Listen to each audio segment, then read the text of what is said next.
Hey everyone, David C. Anderson from the Knife Center coming at you.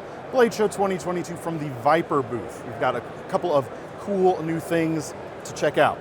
First things first, you folks may remember the Lille Flipper. Jesper Vakne's design, which is a very cool design, now available as a fixed blade, and with two new blade shapes actually, or an additional blade shape, so we have two total.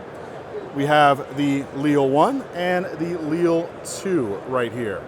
Same handle essentially as that folding version, just now fixed. So your blade length is a little bit under, somewhere between 2 3/4 to 3 inches, depending on which model we're dealing with.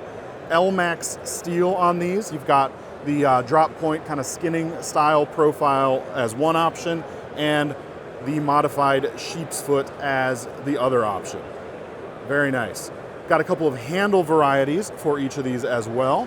This is a really cool kind of blue, I'm not sure the exact name, but I think it's one of the blue fat carbons. Very cool. Standard carbon fiber, as well as a couple of dual tone G10 options with some gold. It's really cool. You can kind of make it fancy or go with the more kind of utilitarian, hard-working side piece fixed blade, especially with this modified sheep's foot. You get a lot of great use out of that tip. Nice, strong, powerful cuts. And it's cool to see them using L-Max steel on this as well. Sheath for this particular knife is Kydex, set up with an ulti-clip. And you can see here, we've also got that micarta handle option in green, which is quite nice.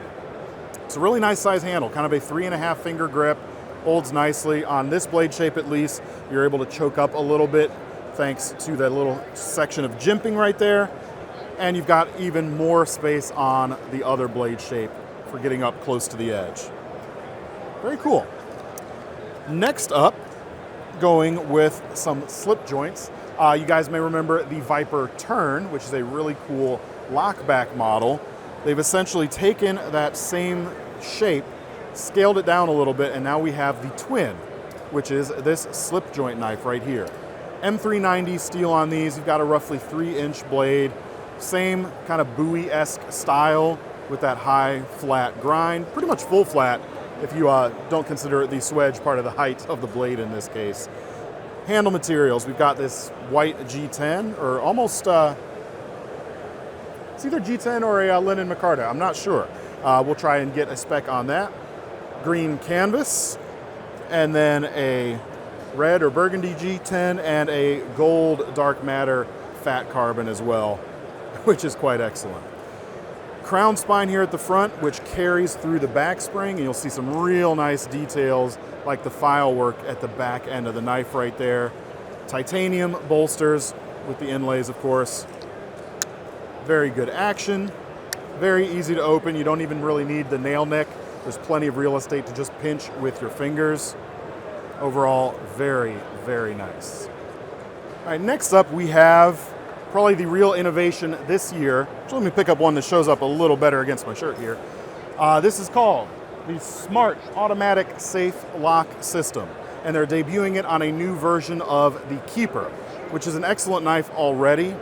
Great utilitarian / tactical / fast access knife that covers a lot of bases. What you see here now looks kind of like a beefy liner lock in a way, but what you'll see is there's actually a section of jimping there that's actually spring loaded. So what happens is when you deploy the knife, the spring is under tension, and when you open it, there is a pin that's going to interface with the tang of the blade, so that you open it and you can't actually push that lock bar out of the way until you pull the pin out of the blade tang. And the cool thing about the way they're doing it here is once you get used to it, it's very easy to do in one motion. Like, you don't even have to look at it once you've done it once or twice. It's not like some other systems that might have an automatically engaging system like this, where you have to like pull back on a different lever and you kind of have to manipulate your hands in a different way to get it to work smoothly. Very easy, no problems whatsoever. Really cool knife. You've got G10, micarta, carbon fiber handle options, as well as Again, I don't remember the name of this specific carbon fiber, but there's stainless steel powder mixed in to the carbon fiber, so you get a really cool look going on. And it's a very comfortable knife too. Thick enough handles and contoured well so that it is a very hand-filling grip. Very easy to unlock when you're ready. You've got a reversible deep carry pocket clip, tail mounted, which is quite nice. You've got double guards on it. One of those can act as a pocket deployer. But the Keeper, whether it's the Keeper 1 or the Keeper 2, has always been just a great do-it-all knife that can flex into your tactical roles. And now with this smart automatic safe locking mechanism, did I get that right, Thomas? Darn. You don't even have to think about it. It's just that extra layer of protection that you don't have to physically think about engaging. It's just always there for you and easy to use when you're done. And last, but certainly not least, we're gonna have some limited editions coming up, kind of celebrating Viper's collaboration with these three designers, Jens Anso, Jesper Vaknes, and Rick Hinderer. There's going to be some special editions of these particular knives. We have the Orso, the Katla, and the Storm with, as you can see, some nice red G10 here, and some good accents to go along with it. Look for those coming, I think, later this year as well. That's it. That's what we've got for Viper this year. Thanks for sticking around with us. We'll make sure to leave a link to our Viper brand page in the description box below. These things will be up for order or pre-order just as soon as we get the full specs and pricing information. Keep sticking around for more great Blade Show coverage.